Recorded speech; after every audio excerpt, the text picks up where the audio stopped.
दोघींना पण। तर मी युट्यूबला सर्च केलं, युट्यूबला बघितलं, सेम तसंच बनवलं, अजिबात त्याला टेस्ट आली नाही, काहीतरी विचित्र होऊन बसलंय। तर हे बघा, काही पार्सल शेअर करणार आहे की ते काय आहे किंवा किती मध्ये मला बसलेत आणि कशा आहेत ते सुद्धा। बाकी अजून एक पचका झालेला आहे, तो पचका काय आहे ना ते पण तुम्हाला पुढे सांगतेच। मी करायला गेले एक आणि झालं एक, असं झालं। तर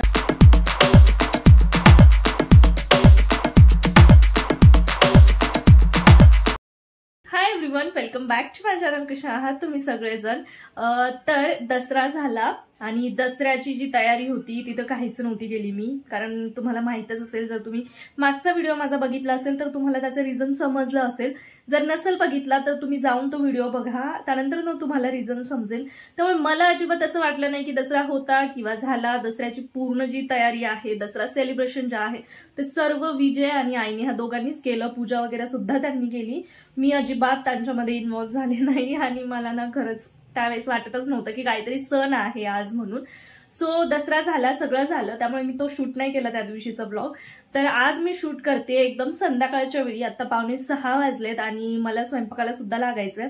बाकी या व्हिडिओमध्ये मी तुमच्यासोबत काही पार्सल शेअर करणार आहे की ते काय आहे किंवा किती मध्ये मला बसलेत आणि कशा आहेत ते सुद्धा मी तुमच्यासोबत शेअर करणार आहे। कारण मागच्या व्हिडिओमध्ये मी तुम्हाला सांगितलं होतं की मला पार्सल रिसीव्ह झाले, पण ते मी तुम्हाला नेक्स्ट व्हिडिओमध्ये शेअर करेल। सो या व्हिडिओमध्ये मी ते तुम्हाला शेअर करणार आहे। बाकी अजून एक पचका झालेला आहे, तो पचका काय आहे ना ते पण तुम्हाला पुढे सांगतेच। मी करायला गेले एक आणि झालं एक, असं झालं।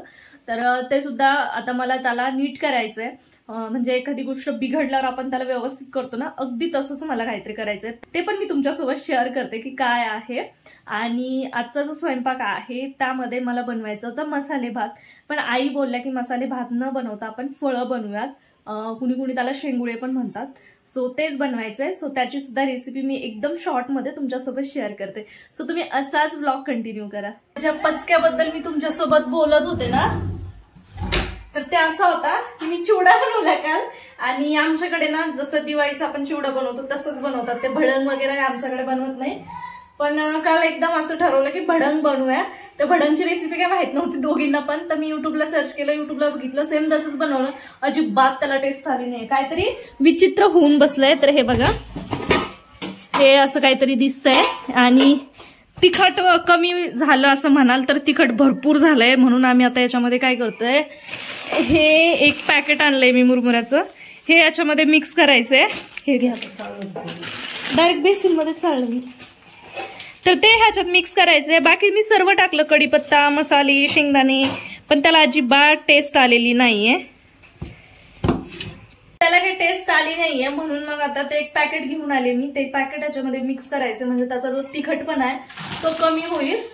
प्रचंड तिखट झाले, त्याची जीभच सोडल्या गेली काल माझी, आम्ही खाल्लं तिघांनी, तर त्याच्यामुळे आता ते मिक्स करू। बाकी मसाले काय ऍड करायचे ना ते मसाले ऍड करू, कारण टेस्ट अजिबात येत नाहीये त्याला, म्हणजे असं वाटतंय की फक्त तिखट मुरमुरे खातोय। हा इकडं चाळून घेतात ते त्याला, काय त्यामध्ये निघल का म्हणून। काय काढू, भाजायचे का? भाजते भाजायचे। आपला हा व्हिडिओ खूप मोठा झाला असता, त्यामुळे मी जरा फास्ट फॉरवर्ड केलाय। व्हिडिओच्या ज्या क्लिप आहेत त्याची स्पीड वाढवली आहे, म्हणजे एवढी पण नाही वाढवली की तुम्हाला पण समजेल आणि मला पण व्यवस्थित ते दाखवता येईल तुमच्यासोबत, अशीच वाढवली आहे। तर जे चिवड्याचा पचका झालाय जो, त्याच्यासाठीच मी इथे मसाला प्रिपेअर करतेय। त्याच्यामध्ये मी जिरे आता भाजतीये पॅनमध्ये, जिरे भाजून त्याची पूड जी आहे ती बनवणार, म्हणजे मिक्सरला जिरे वाटून घेतेय, भाजून त्याची टेस्टही छान येते आणि जरा लवकर बारीक होतात, ते असे ओलसर असतात त्यामुळे ते कच्चे बारीक होत नाही। इकडे जिरे पावडर बनवून घेतली आणि मला वाटतं ही पावडर भरपूर बनवली ना तर भाजीला वगैरे पण कामी येते, पण मी काय बनवत नाही कारण मला त्याचा कंटाळा येतो। त्यानंतर ह्याच्यामध्ये थोडंसं धने पावडर टाकलं आणि चाट मसाला 2 पॅकेट होते माझ्याकडे, ते सुद्धा टाकले। काल पण मी असंच केलं, बराचसा मसाला टाकलेला त्या चिवड्यामध्ये, आणि त्यानंतर तिखट माझ्याकडनं जास्त ह्याच्यामुळे झालं की ते नवीन तिखट आहे आणि त्याचा अंदाज आम्हाला काही माहिती नाहीये, तर ते मला काही कळालंच नाही आणि मी त्या नादामध्ये ते सर्व टाकून दिलं, तर त्यामुळे खूप जास्त तिखट झाला तो चिवडा, पण टेस्ट अजिबात त्याला आली नाहीये। त्यामुळे आता हे सगळं करावं लागतंय। तर थोडीशी हळद टाकली, हिंग टाकलं थोडंसं आणि मीठ टाकलं, ह्या सगळ्या गोष्टी तर काल टाकल्या होत्या, पण म्हटलं आज थोडंसं अजून जास्त ऍड करूयात म्हणजे त्याला थोडीशी टेस्ट येईल। सो हे सगळं करून घेतलं। छोट्या पातेल्यामध्ये मी तेल टाकलं. तेल गरम झालं की त्याच्यात मोहरी, जिरे, कढीपत्ता खूप सारा आणि हे सर्व मसाला टाकून 1-2 मिनिटं फ्राय केलं. आणि आता बघू शकता पूर्ण जे मुरमुरे होते त्याच्यामध्ये हा मसाला टाकून दिला. आता सगळं आई ऍड करतात आहे, म्हणजे मिक्स करतील त्याला. काल हे सगळं कुटाणा मी केला, आता आई आज हा कुटाणा करताय मिक्स करायचा. काल माझे ह्याच्यामध्ये 2-3 भांडे भरले मोठे मोठे, एक मोठं पातीलं, डब्बा, टोपलं असं काहीतरी भरलं. तर हे सगळं होऊन पण तर चिवडा काही जसा पाहिजे तसा झालाच नाही. तो कलर पण चेंज झाला. हे बघा असा दिसतोय आता खायचा हा चिवडा. भडंग काय म्हणतात त्याला, आमच्याकडे तर चिवडाच म्हणतात, भडंग बिडंग काय बोलत नाही. कलर व्हिडिओमध्ये दिसत नाहीये पण असं तर तिखट मेन म्हणजे तिखट कमी झालंय चिवड्याचं. आणि ते बरं झालं कारण काल खूप तिखट लागत होता, आता जरा कमी झाला आणि टेस्ट पण थोडीशी आली आहे. तो चला आता हे चिवड्याचं प्रकरण असंच जाऊ दे. पुढे मी तुमच्यासोबत रेसिपी शेअर करते एकदम शॉर्टकट मध्ये.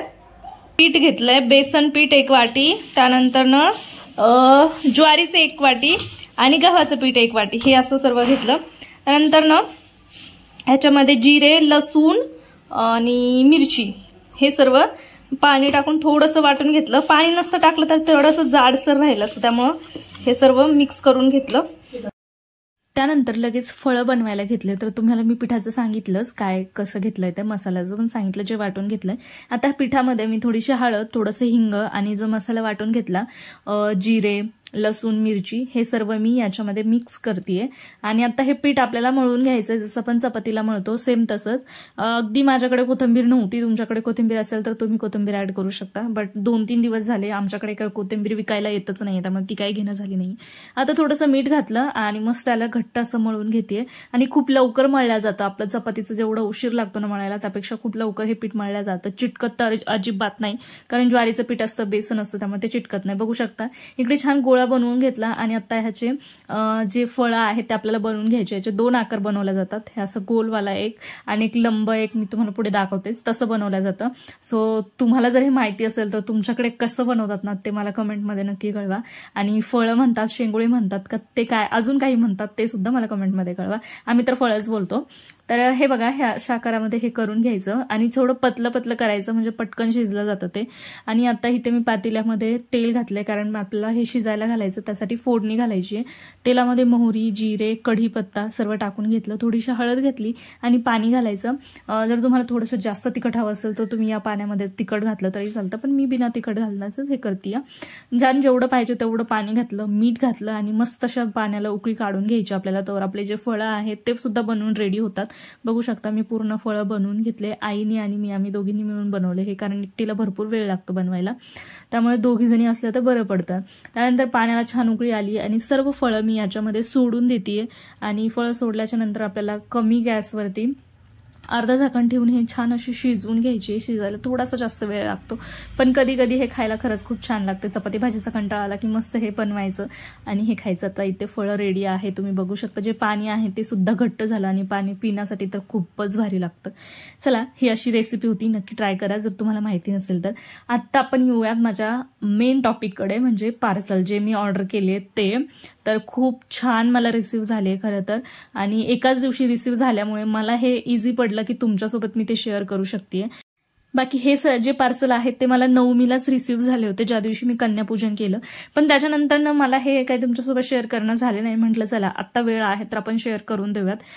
बाकी मी आता जे हातवारे केलेत ते मी तुम्हाला हे सांगते की साईडला मी इथे क्लिप ऍड करेल, सो तुम्ही त्याच्यामध्ये ड्रेस कसे आहेत ते बघून घेऊ शकता. तर ही जी कुर्ती आहे ना ती अशा टाईपमध्ये आहे, खूपच सुंदर दिसते आणि मला तर खूप आवडली. एकदम कम्फर्टेबल आहे, त्याचं फॅब्रिक सुद्धा खूप छान आहे. कॉटनमध्ये आहे कुर्ती आणि मला वाटतंय वॉशेबल आहे, याची कलर सुद्धा जाणार नाही. खूप सुंदर आहे, प्रिंट वगैरे फ्लावर्स त्याच्यावरती. तर हे जे काही तुम्हाला दिसतंय मी अशा प्रकारे ती कुर्ती वेअर केलेली आणि त्याला मागणं थोडंसं फिटिंग क्लचर लावलं, जेणेकरून तुम्हाला ती व्यवस्थित दिसेल. सो जर तुम्हाला या सर्व कुर्तीज किंवा जे काही पार्सल मी ऑर्डर केले ते तुम्हाला मागवायचे असेल तर मी डिस्क्रिप्शनमध्ये त्याची लिंक देते प्रत्येक गोष्टीची, तुम्ही तिथून ते ऑर्डर करू शकता. खूप कमी प्राइसमध्ये मिळेल तुम्हाला हे सगळं. तर सेकंडला आहे हे स्कर्ट, जे कॉटनमध्ये आहे. मला खूप जास्त आवडलेलं हे पण. ह्याचा कलर थोडासा स्कायमध्ये आहे, डार्क स्काय म्हणता येईल. नेव्ही ब्लू तर आपण नाही म्हणू शकत, पण हा जो कलर आहे तो खूप सुंदर आहे. हे स्कर्ट तुम्ही कशावरतीही घालू शकता, तर मला हे स्कर्ट खूप आवडलं आणि मी हे ठेवून घेणार आहे. तर हे खूप छान आहे हे एक स्कर्ट. त्यानंतर आपलं थर्ड जे पार्सल आहे तर त्याच्यामध्ये ड्रेसेस आहे, पण तो ड्रेस मला अजिबात जमत नाहीये घालायला, कारण तो इतका लूज आहे ना की मला त्याला फिटिंग करून घ्यावं लागेल. त्यामुळे मी तो तुमच्यासोबत आता काही शेअर करत नाही. नेक्स्ट व्हिडिओमध्ये कधीतरी मी तुमच्यासोबत तो शेअर करेल, जेव्हा मी त्याला फिटिंग करेल आणि वेअर करेल त्यावेळेस. त्यामुळे आता तो मी साईडला ठेवून देते. आणि तिसरा आहे आपल्याला सेट, कुर्ता सेट. ह्याच्यावरती पॅन्ट आलेली नाहीये, फक्त कुर्ता आणि दुपट्टा असा आहे. तर हा एक खूप सुंदर आहे, तुम्ही बघू शकता साईडला. हा पण कॉटनमध्ये आहे, म्हणजे मी जेवढे कपडे ऑर्डर केले तेवढे सर्व कॉटनमध्येच आलेत. तर हा कुर्ता स्लीवलेस आहे, ह्याच्यासोबत स्लीव्ज आलेल्या नाहीये. जर तुम्ही स्लीवलेस घालत असाल तर तुमच्यासाठी बेस्ट आहे. त्यानंतर ह्याची ओढणी सुद्धा खूप सुंदर आहे, दोन्ही साईडनं ओढणीला एक अशी लेस आहे, जे आपण उलन टाईप म्हणतो ना, अगदी तशी लेस आहे. आणि खरंच मला ओढणी पण खूप आवडली ह्याची.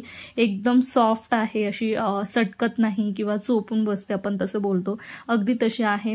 तर हाही एक ड्रेस खूप सुंदर आहे. जर तुम्हाला मागवायचं असेल तर तुम्ही नक्कीच ऑर्डर करा. मी परत सांगते की डिस्क्रिप्शनमध्ये मी सगळ्या गोष्टींच्या लिंक देतेय, तिथून तुम्ही जाऊन ऑर्डर करू शकता. हे सर्व प्रोडक्ट जे आहेत ते मी मिशोवरनं ऑर्डर केलेले आणि मिशोला सध्या ऑफर चालू आहेत, त्यामुळे तुम्हाला एक स्वस्तात बसतील खूप. नंतर आपलं शेवटचं पार्सल आहे ते म्हणजे किचन ॲप्रॉन, जे मला बऱ्याच दिवसापासून मागवायचं होतं. माझं पहिलं ॲप्रॉन खराब झालं, त्यामुळे मग मी हे एक ऑर्डर केलं आणि हे खूप सुंदर एकदम कमी प्राइसमध्ये मला मिळालं. तर हे जे आहे ॲप्रॉन असं मी फर्स्ट टाइम घेतलं, कारण ह्याला काय ना साईडने आपण जसं ड्रेसला हात पुसतो अगदी तिथेच ना त्यांनी असे टॉवेल टाईप तिथे फ्लावर बनवलेलं, जिथे ना पूर्ण असं सॉफ्ट कपडा आहे आणि तुम्ही त्याला इझिली तुमच्या हात पुसू शकता आणि ते पाणी सुद्धा ॲब्झॉर्ब करून घेईल, एवढं छान कपडा आहे. मध्ये पॉकेट सुद्धा दिलंय त्यांनी खूप मोठं आणि समोरून प्रिंट सुद्धा आहे, जेणेकरून ते खूप छान दिसेल. तर मी तुम्हाला इथे हे वेअर करून दाखवतेय आणि मला हे ॲप्रॉन खूप आवडलं. तर असे साधे ॲप्रॉन वापरण्यापेक्षा मला वाटतं हे एकदम कमी प्राइसमध्ये ॲप्रॉन मिळतं. 116 रुपयाला मला हे मिळालेलं. सो तुम्ही हे नक्की घ्या. म्हणजे साध्या ॲप्रॉनला तर आपल्याला एवढं नसतं, फक्त एक पॉकेट असतं, बट इथे हे टॉवेल सारखं दिलेलं त्यांनी, ते मला म्हणजे खूप जास्त आवडलं आणि आता मी हे ठेवतीये माझ्यासाठी. सो तुम्ही पण नक्की ऑर्डर करा.